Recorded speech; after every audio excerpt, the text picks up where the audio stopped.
जर भाजप पराभवाचा खापर अजित पवारांवर फोडत असेल तर आम्हाला वेगळा निर्णय घ्यावा लागेल असा इशारा अमोल मिटकरींनी भाजपला दिला होता। त्यावर दरेकरांनी आक्रमक भूमिका घेतल्यानंतर सुनील तटकरेंनी सावधपणे आता प्रतिक्रिया दिली आहे। पाहूयात। जाणीवपूर्वक दादांना तुम्ही टार्गेट करत असाल तर निश्चितच आम्हाला सुद्धा वेगळा विचार करावा लागेल। अमोल मिटकरीचा जीव केवढा, त्याची कुवत काय, जे तोंडाळ नेते आणि प्रवक्ते आहेत त्यांना आवरायला पाहिजे।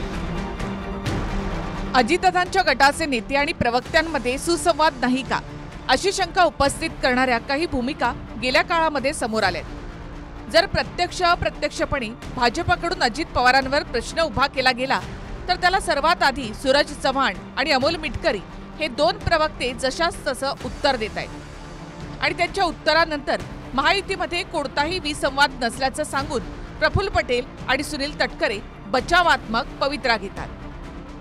काल परवा संघ आणि भाजपच्या बैठकीत अजित पवारांमुळे फटका बसल्याचा सूर निघाल्याची बातमी आली।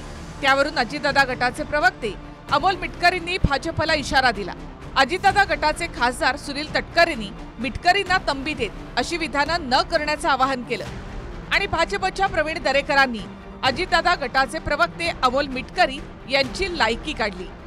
भारतीय जनता पार्टीच्या एका मीटिंगमध्ये अजितदादांमुळे आमचा पराभव झाला असं काही आमदार बोलले। या उलट काल जे काही चॅनलनी, माध्यमांनी आणि राजकीय विश्लेषकांनी त्या ठिकाणी विश्लेषण केलं त्यामध्ये राष्ट्रवादी काँग्रेस पक्षामुळे महायुतीचा फायदा झाला, भाजपचा सुद्धा फायदा झाला। पण अशा प्रकारे जाणीवपूर्वक दादांना तुम्ही टार्गेट करत असाल तर निश्चितच आम्हाला सुद्धा वेगळा विचार करावा लागेल। अमोल मिटकरीचा जीव केवढा, त्याची कुवत काय, त्याचं पद काय आणि संघावर, भाजप नेतृत्वावर आणि अजितदादांचा विचार, भूमिका मांडायला ते अजून लहान आहेत। मला वाटलं अशा प्रकारे जे तोंडाळ नेते आणि प्रवक्ते आहेत त्यांना त्या ठिकाणी पक्ष नेतृत्वाने आवरायला पाहिजे। जी गोष्ट अजून झाली नाही, होत नाही, त्याविषयी भाष्य करून कटुता निर्माण होणार नाही अशी त्या ठिकाणी मीडियासमोर बोलघेवडेपणा करणाऱ्यांनी काळजी घेतली पाहिजे। अमोल मिटकरीला मी बोलेन, अमोल मिटकरींच्या जवळ मला या विषयावरती बोलावं लागेल। त्यांनी पूर्णपणाने माहिती घेऊनच या विषयावरती बोललं पाहिजे असं माझे त्यांना सूचना आहे। आपण जे म्हणताय ते जाणीवपूर्वक दादांना आणि पक्षाला कमीपणा कसा येईल, संभ्रम कसा निर्माण करता येईल या हेतूने जी काही मंडळी फक्त याच कामासाठी नेमलेली आहेत। पोर्शेकार प्रकरणामध्ये अजित पवार गटाचे प्रवक्ते सूरज चव्हाण यांनी पैसे असले तरी कायदा मोडता येतो असं म्हणून ट्विट करत पोलिसांच्या कारभारावर प्रश्न केला। तेव्हा भाजपची भूमिका होती की विरोधक अपघाताचं राजकारण करतायत। मनुस्मृतीमधले काही श्लोक आम्ही सत्तेत असेपर्यंत पाठ्यक्रमात येणार नाहीत असा स्पष्ट इशारा अजित पवार यांनी दिला। भाजपनं सांगितलं की असा कोणताही निर्णय झालेला नाही। 400 पारवरून संविधान बदलाच्या नॅरेटिव्हला भाजपच्याच काही नेत्यांच्या विधानांनी बळ मिळाल्याचं अजित पवार म्हणाले। भाजपनं सांगितलं की तो विरोधकांचा खोटा प्रचार होता। प्रचारामध्ये अजितदादांचे नेते बाबाजानी दुरानींनी संकेत दिले होते की भाजपच्या धार्मिक ध्रुवीकरणामुळे अल्पसंख्याक दूर जाऊ शकतो। निकालानंतर भुजबळांनी सांगितलं की छोटे समाज आणि मुस्लिम का दुरावले यावर चिंतन झालं पाहिजे।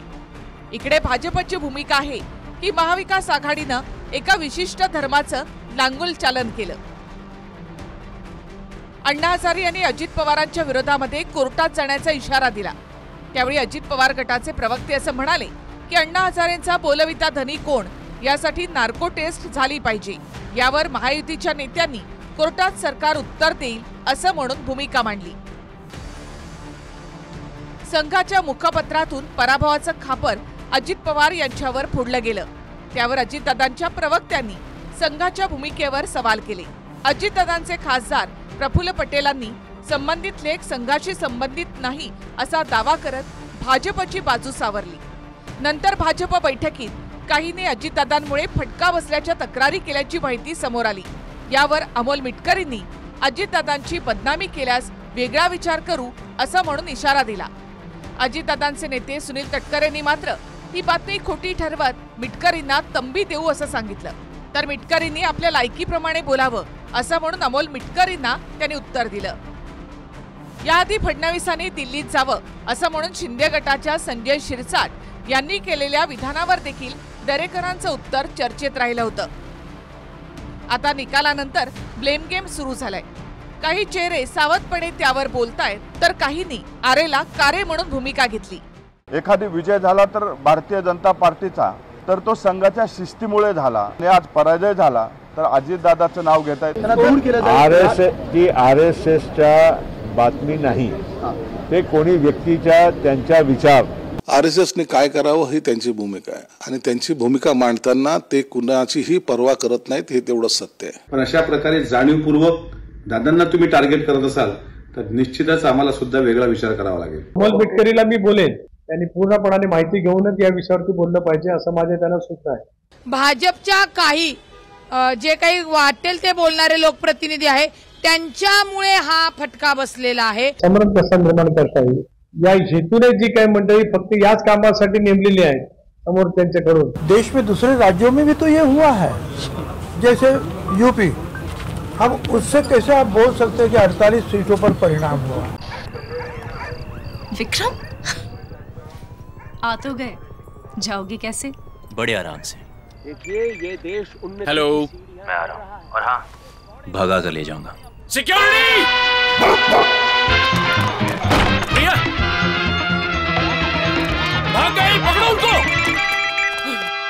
हेलो! बोला था ना, भगा कर ले जाऊंगा. विक्रम!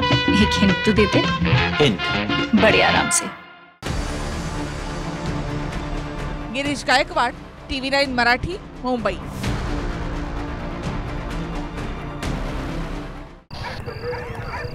विक्रम आ तो गए, जाओगे कैसे?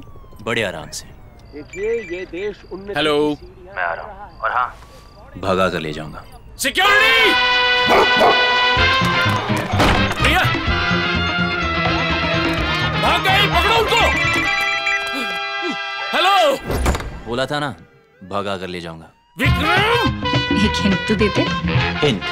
बड़े आराम से.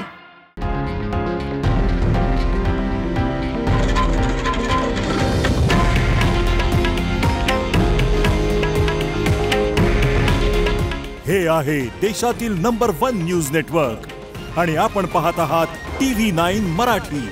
काळजी तुमची, हित महाराष्ट्राचं.